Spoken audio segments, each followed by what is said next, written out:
Computer तो आप चलाते ही होंगे, क्योंकि जो वीडियो अभी आप देख रहे हो वो भी किसी न किसी कंप्यूटर डिवाइस में ही देख रहे होंगे। और क्या आपको पता है, आप जो मोबाइल फोन चलाते हो वो भी एक कंप्यूटर है, आप जो स्मार्ट वॉच चलाते हो वो भी एक तरह का कंप्यूटर है, आप जो टीवी देखते हैं वो भी एक कंप्यूटर है। लेकिन क्या आपको पता है कंप्यूटर काम कैसे करता है? और आपने शायद ये नहीं सोचा होगा कि कंप्यूटर को ना ही इंग्लिश आती है और ना ही हिंदी आती है, इसको बस एक ही लैंग्वेज आती है जो कि इसकी मातृभाषा है, जो कि 0 और 1। घुमा फिरा के जो भी चीजें हम कंप्यूटर में करते हैं, अगर हम कोई वीडियो देख रहे हैं वो भी 0 और 1 के फॉर्म में आप तक आया है। आप जो आवाज़ सुन रहे हो मेरी, वो भी 0 और 1 के फॉर्म में आप तक आया है। उसके बाद आप कुछ टाइप करते हो, लिखते हो कंप्यूटर में, तो वो भी 0 और 1 है। कंप्यूटर उसे 0 और 1 के फॉर्म में ही समझता है। अब दुनिया में किसी के भी कंप्यूटर डिवाइस देख लीजिए, उस कंप्यूटर को सिर्फ 4 ही काम रटाए गए हैं। पहला होता है इनपुट लेना, दूसरा मेमोरी में स्टोर करना, तीसरा प्रोसेसिंग करना और चौथा आउटपुट देना। तो बस ये 4 काम ही कर पाता है एक कोई भी कंप्यूटर।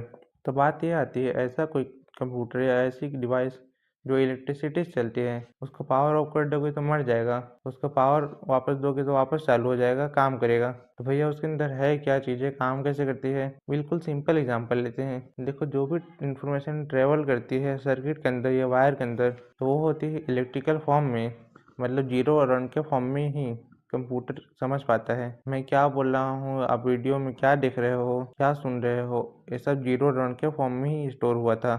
आप तक आते आते 0 और 1 ही था, लेकिन जब आपकी आंखों में दिखाई दिया, आपके कानों में सुनाई दिया, तो ऑटोमेटिकली कन्वर्ट हो गए पिक्सल्स में, साउंड वेव्स में, तो जाके आपको ह्यूमन रीडेबल फॉर्म में, ह्यूमन के ऑडियो फॉर्म में ये साउंड आपको सुनाई दी और ये वीडियो दिखाई दी। तो होता क्या है, जब भी कोई डेटा ट्रेवल करता है केबल या वायर में, तो होता है इलेक्ट्रिकल सिग्नल से 0 और 1 के फॉर्म में।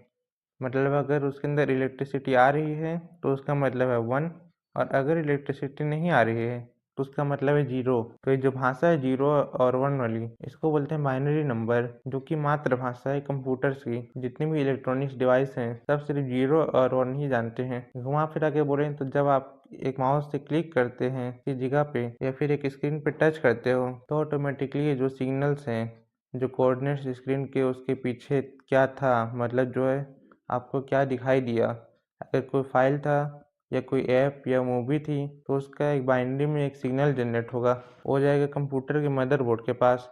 उसके बाद मदरबोर्ड उस सिग्नल को वेरीफाई करके स्टोर करेगा मेमोरी में। अब इस मेमोरी से प्रोसेसिंग करेगा सीपीयू, मतलब सेंट्रल प्रोसेसिंग यूनिट, प्रोसेस करेगा और देखेगा कि क्या जहाँ पर आपने क्लिक किया उसके पीछे क्या मैंने कोई फाइल दिखाई थी या कोई मूवी दिखाई थी। अगर दिखाई थी तो ये सिग्नल जाएंगे स्टोरेज डिवाइस में, जैसे कि हार्ड डिस्क या अदर स्टोरेज डिवाइस में, जहाँ पे सारा डेटा स्टोर है मूवी या फाइल का। फिर वहाँ से वो वापस आएगा सीपीयू के पास 0 और 1 के फॉर्म में। फिर सीपीयू प्रोसेस करेगा और फिर उसे पब्लिश करेगा आउटपुट डिवाइस में, जैसे कि मॉनिटर या स्क्रीन में पिक्सल्स के फॉर्म में। और हर एक पिक्सल की एक वैल्यू होती है जो कि 0 और 1 के फॉर्म में होती है, और फिर स्क्रीन या मॉनिटर उसे ऑटोमेटिकली कन्वर्ट करेगा 0 और 1 से पिक्सल के फॉर्म में, और वो मूवी या फाइल आपको दिखाई जाएगी। और इसी बीच में साउंड को भी प्रोसेस करेगा, वो भी 0 और 1 के फॉर्म में आ रहा है, तो उसे कन्वर्ट करेगा ऑडियो वेव्स में, ताकि वो ऑडियो सुनाई दे सके। और ये सारी चीज़ें इतनी फास्ट होती है, मतलब आपने क्लिक किया तो वो 0 और 1 के फॉर्म में निकला, और फिर प्रोसेसिंग हुआ और वापस आउटपुट हो गया आपके लैंग्वेज में। और ये सारी चीज़ें इतनी फास्ट होती है। और ये जो सीपीयू है, इसके पास लाइन लगी हुई है इंस्ट्रक्शन की, उस बेचारे को सारे इंस्ट्रक्शंस प्रोसेस करना है और आप तक उसका आउटपुट पहुंचाना है, तो सीपीयू भरा जाएगा। तो उसको ज़रूरत होती है एक मैनेजर की, जो कि होता है ओएस, मतलब ऑपरेटिंग सिस्टम, जो कि एक कोड ही है जो कि सारे कोड्स को मैनेज करके रखता है। उसको पता है सीपीयू की कितनी पावर है, कितनी कितनी मेमोरी है और कितनी डिवाइस कनेक्टेड है कंप्यूटर से। उस हिसाब से सारे इंस्ट्रक्शन जाते हैं ओएस के पास, और ओएस की जिम्मेदारी बनती है सारी चीज़ मैनेज करने की, जो कि सॉफ्टवेयर ही है, कोड ही है, जो कि अपने सारे कोड्स को मैनेज करके रखता है और इंटरेक्शन करता है हार्डवेयर के साथ, और बताता है कि सीपीयू एक काम पहले कर ले, इसको जल्दी है, फिर इसको कर ले। तो ऐसे करके सीपीयू सारी डिवाइस को सिंक्रोनाइज्ड करके मैनेज करता है। जो ऑपरेटिंग सिस्टम है वो किंग है, राजा है कंप्यूटर का, जो कि इंस्ट्रक्शन प्रोवाइड करता है सबको कोड के थ्रू, और ऑटोमेटिकली उस हिसाब से जो इलेक्ट्रिकल सिग्नल हैं और ट्रेवल करते हैं, घूमते हैं इधर उधर कंप्यूटर में 0 और 1 के फॉर्म में, और फिर घूम फिर के प्रोसेसिंग होती है और आप तक उसका आउटपुट पहुंचता है। तो ऐसे काम करता है कंप्यूटर। आशा करता हूँ आपको ये वीडियो पसंद आया होगा। अगर आपको वीडियो अच्छा लगे तो वीडियो लाइक करिए, वीडियो बुरा लगे तो डिसलाइक करिए। मैं मिलता हूँ अपने नए वीडियो में, तब तक के लिए जय हिंद, जय भारत।